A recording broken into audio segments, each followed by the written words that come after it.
Hi, this is Charting Man Dan of TheChartGuys.com, home of technical analysis education. Click the link for a free week trial, no credit card required, and gain access to our multiple live broadcasts daily, community chat room, educational videos, nightly watch lists, and more. Invest in your education and future and join the community today.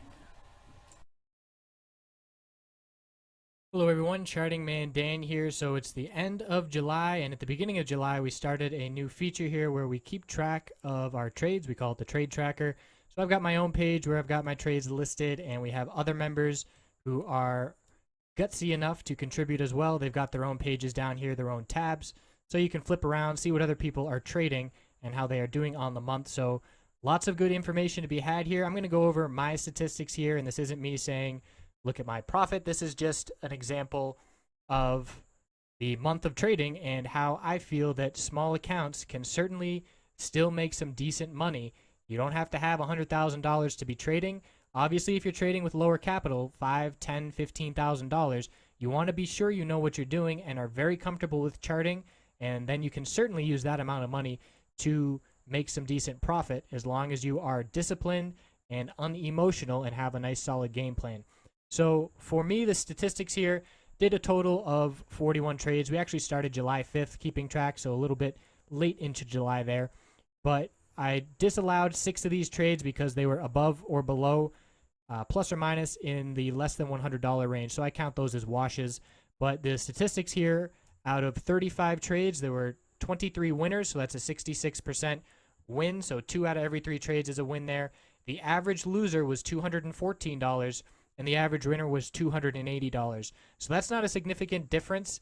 The average capital used per trade was $5,200. So that's an example of what small accounts can do. If I was trading with common shares, they would likely be positions between $5,000 and $20,000. But every option I played was really between $1,000 and $1,500. And we can see we had some option profits, $300, $320, $520. So there are some decent gains to be made in options. If you know what you're doing using these charts, you can be trading with a $5,000 account trading these options and be making hundreds of dollars on each trade. So what I want to point out here, and I'm going to go over at the end of this video, the last trade I made of the month, and it's certainly the most frustrating trade I've had in a couple years, and it's easy for me to blame me doing live coverage while trying to trade as a distraction, and it certainly is a challenge to deal with that distraction. That's why I'm trading with low capital here, trading with a $5,000 average per trade. But it's really, I made a mental error that I can point out, and that'll be a nice trade review. So the losses compared to the wins certainly is what keeps what keeps the profit going here and keeps the month positive. So the end of the month, it was a total of $4,400 profit. And again, on position sizes averaging 5,200, that's significant gains in 1 month. And the key is to keeping the losers small and letting your winners ride. And I like to set a goal on each trade, looking for $200 and looking to maximize my stop loss at about $100 or a little bit over. So I had one blunder here of a negative 820. That was a poor decision to swing a put overnight near the end of the week, a weekly put, and that cost me big time. So certainly lessons there. And what I want to point out is you can be the most experienced trader in the world and be a very good trader. You are always going to get these reminders. Nobody is perfect. And it's a reminder to tell myself, okay, this is why I like being in all cash at the end of the day, because overnight positions don't trigger my stop losses, and I put myself at risk of having the trade run away with me, which is exactly what happened on that 820 loss. So if that loss were my average down around the $200 range, it would be a much different story and certainly a big negative impact on the overall bottom line here. But other than that one big blunder, most of the trades here, the losers, you can see negative 70, negative 130, negative 160, 160, 120, 110, 160. So most of them keeping them under a $200 loss, and you can see the winners are between 200 and had a nice winner up to 1,100. But the key is keeping those winners pretty solid and keeping those losers small. And you can tell a good trader by how big their losers are, not by how big their winners are. So that is my month. Certainly pleased with how it went out, especially with this being my first time putting myself out there with all these positions and announcing them in the chat room as they occur. and then keeping track of them here. So let's go over into this last trade of the month, a sour way to end the month. And if it was not a weekend right now, I would be taking the next day off from trading to clear my mind. We have to remember it's a psychological battle out there, and after a very frustrating trade, you don't want to keep firing at it, trying to revenge trade, trying to make that money back. That's how the bad situation can snowball into worse. So I was looking at oil. This is where the trade was. Setting up into Friday, we saw a significant pullback, 7 red days in a row, right at the 200-day moving average. So with the RSI right around 30 and with some hourly RSIs oversold, we'll look at those. That is what had me looking for a bullish reversal candlestick off the 200-day moving average, which is exactly what we got on Friday.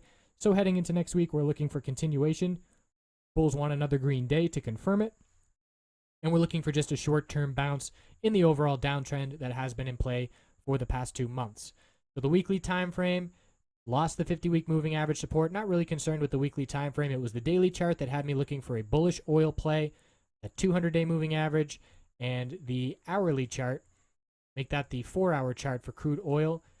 Heading into the open was forming a bullish reversal doji on the 4-hour chart, and the key was the RSI down just above 20. So we've played oil multiple times utilizing the 4-hour chart. The RSI is really good about bouncing off of 20 when we see a bullish reversal candlestick from those levels and getting a nice day or two bullish trade out of it. So we saw that bullish reversal doji shaping up. I entered UWTI pre-market on Friday, and here's the 5-minute chart of that setup. So we hit the low of the day, we saw a bounce, and then we consolidated lower highs and lower lows, and then the bulls showed up here setting a higher low. So right when that higher low set pre-market, I can tell myself, okay, I'm looking to get in here and looking to have a clear stop loss below that low of the day, and it's not a significant risk because that support is so close. And I entered after this big bullish candlestick breaking the previous lower high. That's when I knew the bulls were for real and looking for a move here. So I entered on the next candlestick on a little bit of a pullback. And let's look at the 5-minute chart here for a better example of where I entered specifically pre-market. So we had that low set pre-market, higher low. This was the big bullish candlestick that had me paying attention for an entry. Back testing the 20-period moving average support. I entered at 1775 and saw some nice movement to the upside over the next 20 minutes.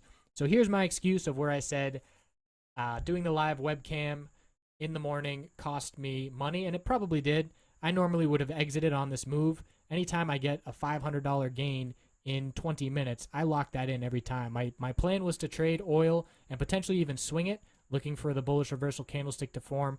But if you get $500 in 20 minutes and you don't want to be greedy, you take that. We rejected right from the 200-period moving average resistance on the 5-minute.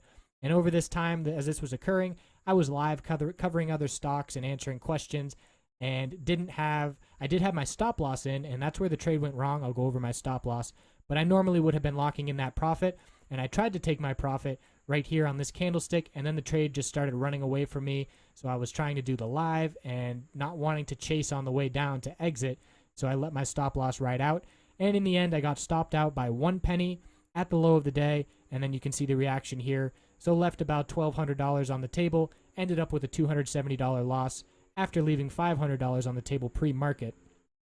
So certainly a frustrating day, and like I said, I can blame being live and being distracted, but in the end, my stop loss was at the wrong level. My stop loss was at 1749, and that was below this previous higher low of support, but it was not below the pre-market low of 1748. So we pulled back, bounced off 1748. That was a double bottom with the low pre-market, and then the bulls took off. So had I placed my stop loss appropriately, you want your stop loss to be just below key support. Mine was just above it, and that didn't give the support a chance to hold, which it ultimately did. So stopped out by 1 penny, missing a trade, and ended up being about a $1,200 swing in the wrong direction. So had I placed my stop loss appropriately below this level, that would have held myself in the trade and seen those gains. And thinking back on it, why I placed my stop loss where I did, number one, I was looking at this support level when I should have been looking at this one. And number two, it was the dollar amount. I always want to keep my dollar amount pretty low. I was trading with a 1,000 share position, so I was risking a $270 loss where I had it. And of course you think, okay, what's an extra $10? Doesn't matter.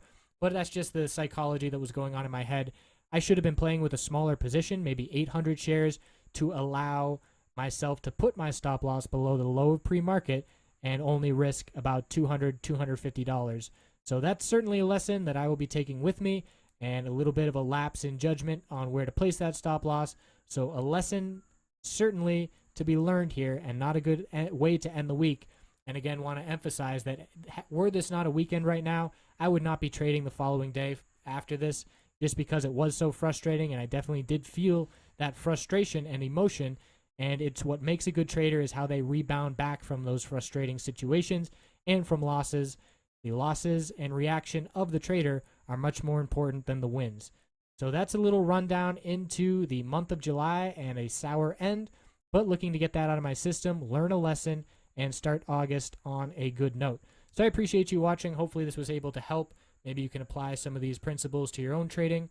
I hope you have a wonderful weekend, and feel free to leave any of your stories on terrible stop losses, as that certainly is some good therapy to get it off your chest.